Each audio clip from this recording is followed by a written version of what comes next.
Assalamu alaikum. Bismillahirrahmanirrahim. My name is Farah and you are all welcome to my channel. Hope you are all fine. In this our first lecture we will discuss about literature. It's an introductory lecture about literature. What is literature? First of all, we have to define literature. There is a definition of literature. What's the definition of literature? Literature definition. Literature is the artistic expression of thought, which is replete with feelings and imagination. It is usually expressed in such a non-technical form as to make it intelligible and give aesthetic pleasure and relief to the mind of common man. So this is the definition of literature. What does it mean by literature? Literature is the artistic expression. Artistic expression is an important term. Artistic expression of thought, which is replete with feelings and imagination. Expression, then feelings, imagination, and then aesthetic pleasure. These are important terms in this definition about literature. What is literature? When we define literature shortly, we can say that any written body of expression is called literature. So literature literature is a reflection of society, reflection of and mirror of society and mirror of life. Basically, literature deals life. Types of literature. There are two types of literature: applied literature and pure literature. We will discuss now types of literature. Pure literature. It gives no information which may be true or false. Second, it gives no argument which may or may not be cogent. When we talk about pure literature, it gives us no information and no argument. Important words. And in this case, expression satisfies us by existing as expression, not as a means to an end. So expression does matter. No information, no argument. Art does not take us beyond the domain of art. Means pure literature's main concern is art. Art for art's sake. When we speak of literature, we refer to pure literature. For example, John Keats' Ode on a Grecian Urn. This is the best example of pure literature. When we talk about Keats' Ode on a Grecian Urn, you can see it's all about a Grecian urn, art and designing whatever on a urn. So it gives us no information may be true or false. At the same time, it gives no argument as well. But expression does matter. Expression satisfies us. It means art just for the sake of art. Applied literature.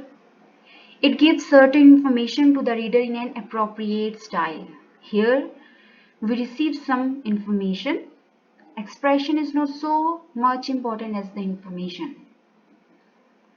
If the expression were clumsy, the information nevertheless might be true and the argument is reasonable. It has to ignore the purpose of the writer in order to appreciate its literary value. When we talk about applied literature, it is totally opposite to the pure literature, because in pure literature, it gives us no information, no argument, but expression does matter. But in case of applied literature, it gives certain information and expression is not so much important. For example, Darwin's The Origin of Species, a book by Charles Darwin. It's about evolution of mankind. The Origin of Species, it's the best example of applied literature. Here, information and argument are valuable, but expression is not much matter. Experience of the author. In case of applied literature, has to be excluded or transformed into something pleasant in order to enjoy it. But in case of pure literature, experience of author does matter. Subject matter of literature. When we talk about literature, the main question is that what is the subject matter of the literature? So experience of life. Important term. Experience of life is the substance of literature, and this is so-called subject matter of literature. Experience can be intellectual as well as emotional. It must be satisfying in itself and expressed as enjoyable. Literature communicates experience. What is the function of literature? Literature communicates the experience of the author, experience of life. Which life? Of author's life experience, literature communicates with us. It has transplanted from author's mind to reader's mind. The writer must arouse the same imagination in his reader. So the important word is experience of life.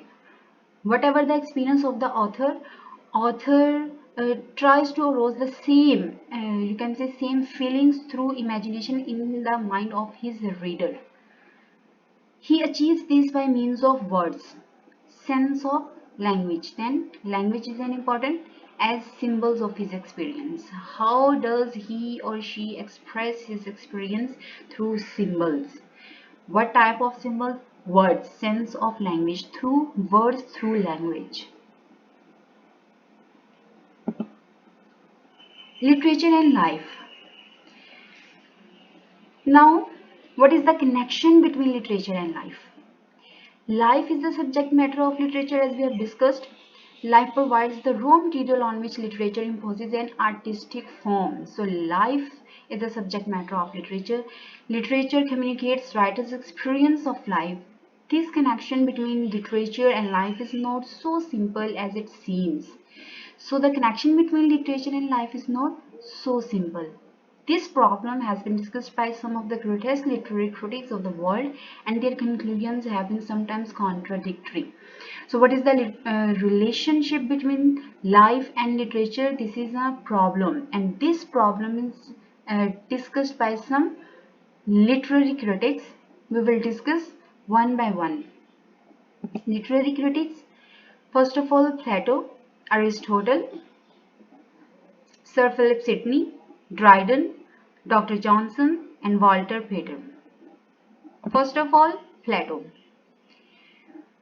Plato, the great Greek philosopher, was the first to give a serious thought to this problem, the relation of literature to life. Plato is such a personality which no need to be introduced. Plato is a great Greek philosopher.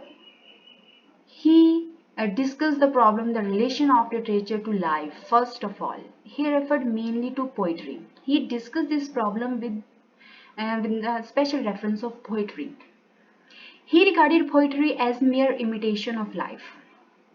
Poetry, imitation of life, and condemned the poets. Basically, he was against the poetry and the poets. According to Plato, poetry is nothing than an imitation of life. His opposition to poetry was based on his theory of knowledge. He claimed this because of his theory of knowledge. According to him, true reality consists in ideas of things of which individual objects are but reflections or imitations. Poetry or literature.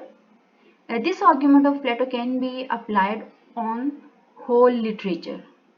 Whatever he discussed about poetry can be applied on whole literature. Poetry or literature is an imitation of imitation and thus twice removed from truth. According to Plato, this reflections, this imitation, twice removed from truth.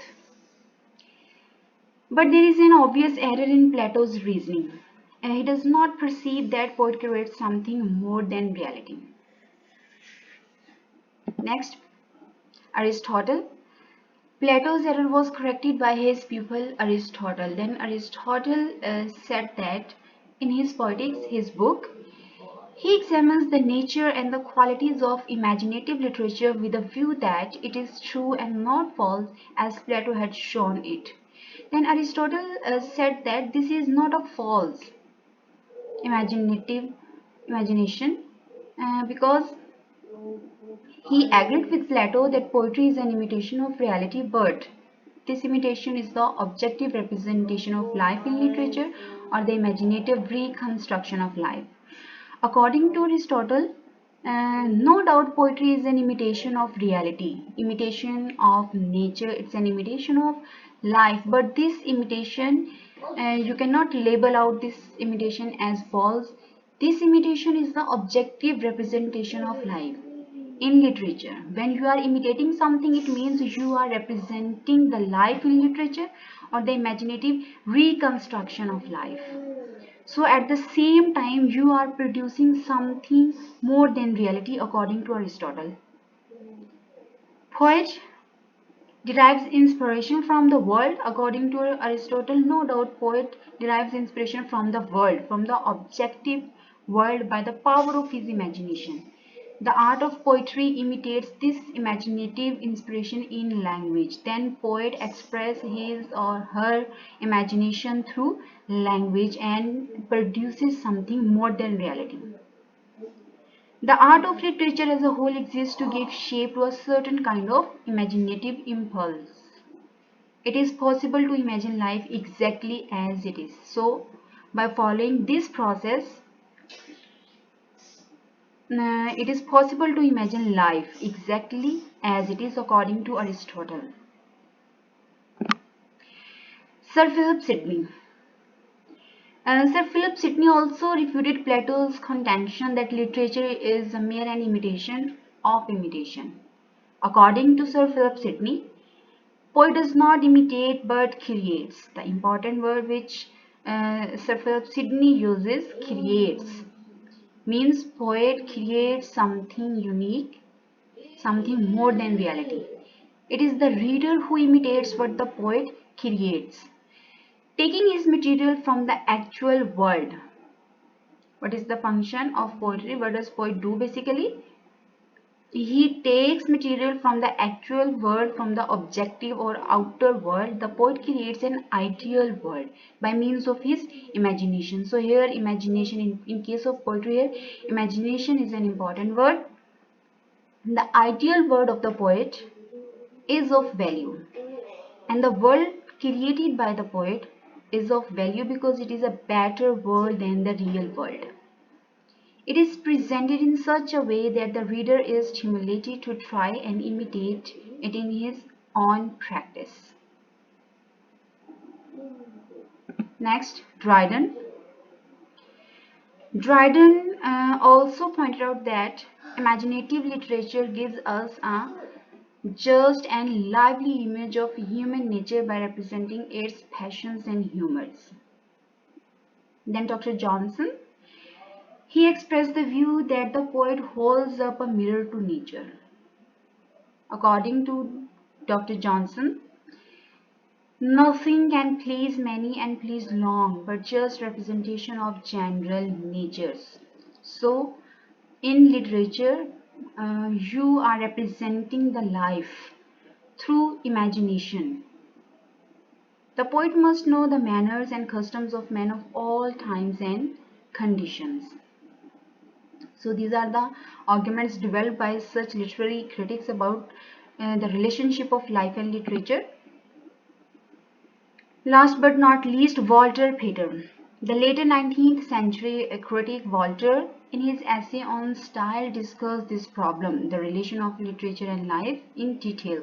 According to Walter Pater, the literary artist does not give us a photographic imitation of reality, but a transcription of his vision of it. So it means that this imitation is not false because it is a transcription of his vision of it. It is from reality or life from which the artist starts. Basically, artist starts from life, observing outer and objective world. Then he starts to write something and produces something more than reality, produces something unique. Artist tries to reconstruct it when he would see it steadily and see it whole. So this is the main argument of Walter Pater about the imitation of reality. So these arguments about the relationship between life and literature, these all arguments are made by such great literary critics, basically against Plato's view of imitation. So literature is just not an imitation of imitation or imitation of life. Literature, what is literature? Literature is a mirror of life, basically reflection of your society, mirror of life. So at the same time, when writer or poet observing life and writing something, at the same time he or she is producing something more than reality. Consequently, the notion that literature is not concerned with the real life is wrong. So at the end we can say that the idea about the relationship between life and literature, that there is no any solid or logic relationship between life and literature, is wrong. So there is a logic connection between life and literature. All great pieces of literature are true to life. The literary artist is not content to hold the mirror up to nature, because his business is a criticism of life. What does the artist do basically? Criticism of life. He or she criticizes the life. He concentrates on the permanent aspects of life. He gives us a picture of reality, a true picture of reality. The images which we are curating by our own observation of life are hazy, and it is the literary artist who makes them clear and makes life less obscure. Our observation, our own observation of life is blur, we can say that. And who makes it clear to us? That is literary artist. Literary artist basically makes life less obscure for us. So we can say there is a great connection between life and literature. These are our argument made by such great literary critic. So this is a very general view about literature. Hope so you people will understand. If you have any query, you may ask in comments. Thank you so much.